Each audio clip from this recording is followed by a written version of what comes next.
सबसे बेहतरीन कहे जाने वाले कमांडो टुकड़ी मार्कोस को भारत की नेवी सील भी कहा जाता है। आज के वीडियो में हम आपको इन्हीं कमांडोज के शौर्य और साहस के बारे में बताने जा रहे हैं। आखिर कैसे एक मार्कोस तैयार होता है। इनकी ट्रेनिंग भी बहुत ही खतरनाक होती है और हर किसी के लिए इसको क्वालिफाई करना संभव नहीं होता, लेकिन मार्कोस फोर्स अपने आप में ही कुछ खास है।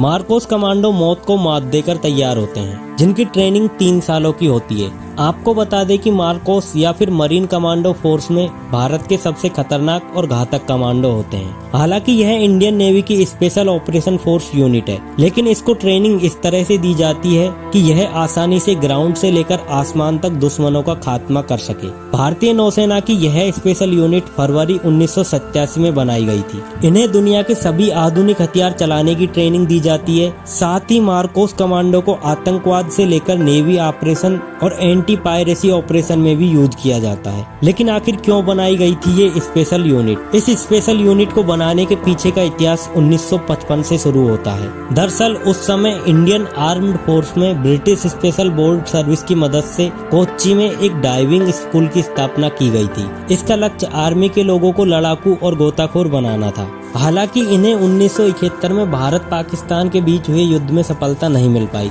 जिसके लिए उनकी ट्रेनिंग को जिम्मेदार मान लिया गया। इसके बाद हमने 1986 में भारतीय नौसेना में एक स्पेशल फोर्स यूनिट बनाने का फैसला किया, जिसका काम छापा मारना, एंटी टेररिस्ट ऑपरेशन करना और समुद्र में हो रहे लूटपाट को कम करना था। मार्कोस कमांडो की स्पेशल यूनिट को बनाने का एक और कारण था कि उस वक्त आतंकवादी हमले और समुद्री लुटेरों का आतंक काफी तेजी से बढ़ने लगा था। उस पर काबू पाने और सबक सिखाने के लिए एक स्पेशल फोर्स की जरूरत थी। उस दौरान इस यूनिट की स्थापना की गई थी। वहीं उस समय इसके लिए 1955 में ट्रेनिंग सेंटर के 3 वॉलेंटियर अधिकारियों को भी चुना गया था, जिन्होंने यूनाइटेड स्टेट्स के नेवल ट्रेनिंग सेंटर में ट्रेनिंग ली थी। 1987 में जब यह तैयार हुई तो इसका नाम मरीन स्पेशल फोर्स रखा गया। 1991 में इस यूनिट का नाम बदलकर मरीन कमांडो फोर्स रख दिया गया। अब बात करते हैं कि इसकी ट्रेनिंग को इतनी कठिन क्यों माना जाता है। आपको जानकर हैरानी होगी कि मार्कोस कमांडो की ट्रेनिंग इतनी कठिन होती है जिसका एक आम आदमी अंदाजा भी नहीं लगा सकता। मार्कोस की ट्रेनिंग अमेरिकी नेवी सील्स की तरह कराई जाती है।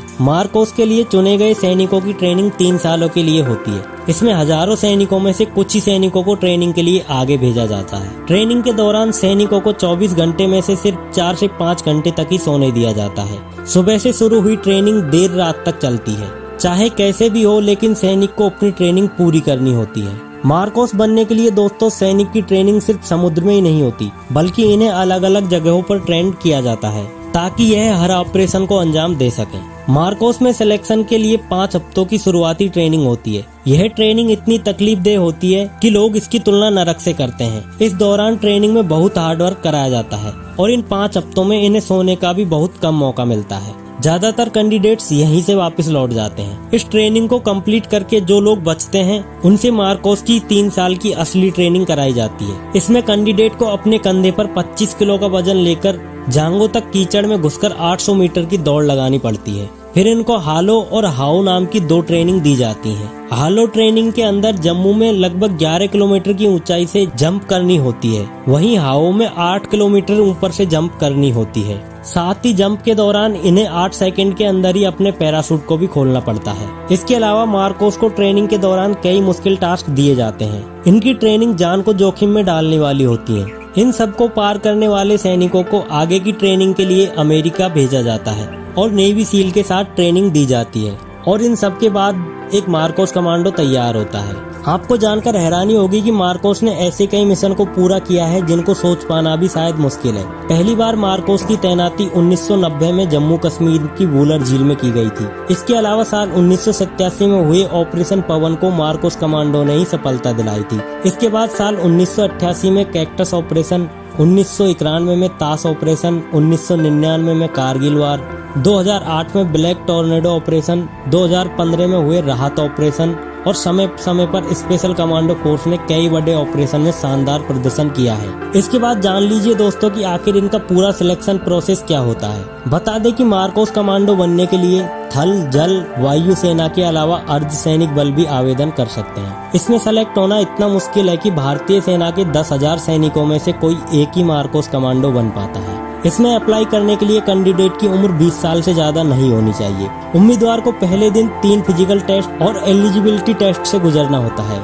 इसके दौरान ही करीब 90% उम्मीदवार रिजेक्ट हो जाते हैं। मार्कोस कमांडो ट्रेनिंग को आगरा के पैरा ट्रूपर ट्रेनिंग स्कूल में पैरा जंपिंग कराई जाती है। वहीं गोताखोरी के लिए उन्हें कोच्चि में नौसेना की डाइविंग स्कूल में ट्रेनिंग मिलती है। मार्कोस कमांडो ट्रेनिंग में ओपन और close circuit driving, advance weapon skills और मार्शल आर्ट के साथ साथ basic commando skills, air training, intelligence training, aircraft operation, anti terrorist operation, operation from submarine, sky diving, language training, conference method, explosive handling भी सिखाई जाती है। जिन उम्मीदवारों का मार्कोस कमांडो में सिलेक्शन होता है उनके घर वालों को भी इसकी जानकारी नहीं दी जाती। इन्हें अपनी पहचान को छुपाकर रखना होता है और मार्कोस कमांडो की ज्यादातर ट्रेनिंग INS अभिमन्यु मुंबई में होती है। अब इतना सब जान लिया है तो दोस्तों यह भी जान लीजिए कि मार्कोस कमांडो की सैलरी कितनी होती है। तो यह पूरी तरह डिपेंड करता है उनके सर्विस ईयर पर। मार्कोस कमांडो की सैलरी 7वें पे कमीशन के हिसाब से मिलती है। उनका बेसिक पे 25,000 रूपए है। इसके साथ ही उन्हें सिर्फ ड्राइवर अलाउंस 8500 से 10,000 रूपए मिलता है। मार्कोस अलाउंस 25,000 रूपए। अगर वह हार्ड एरिया में तैनात हैं तो बेसिक पे का 20% रिस्क अलाउंस, और यह कमांडो ज्यादा एक्टिव एरिया में है तो वेरी एक्टिव फील्ड अलाउंस 16,900 रूपए मिलता है। फील्ड एरिया में तैनात है तो फील्ड एरिया अलाउंस 10,500 रूपए मिलता है। कुल मिलाकर इनकी सैलरी लगभग 1 लाख के करीब पहुंच जाती है। तो दोस्तों मार्कोस कमांडो के बारे में ये जानकारी आपको कैसी लगी कमेंट बॉक्स में जरूर बताएं, और अपने देश के कमांडो के लिए कमेंट बॉक्स में जय हिंद जरूर लिखें। साथ ही वीडियो अच्छी लगी हो तो चैनल को सब्सक्राइब जरूर कर लें।